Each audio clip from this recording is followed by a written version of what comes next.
Patika too. And next, I'm going to collect some subjective data. So, ma'am, can I ask you some questions po? Yes po. For the current symptoms, I'm going to ask the patient, ma'am, these past few days po, may nagbago po ba sa paningin natin in your visual acuity po? Siya po nagbago na.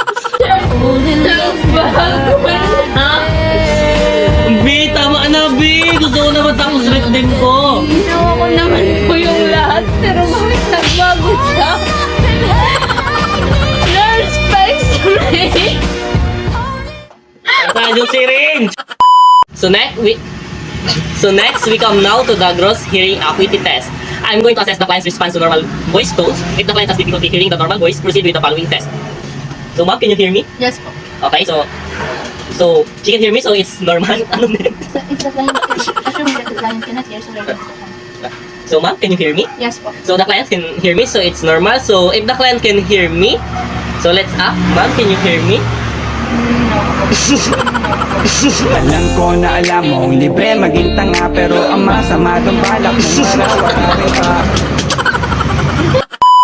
Gago! Tanga! Inutil! Tarantado! Normal lang naman kasi mahirap naman mag-balance kapag nakapikit.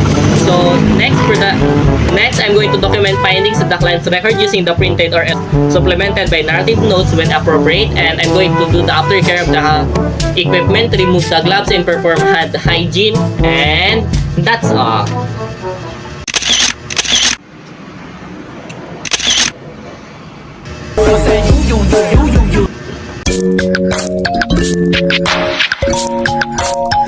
You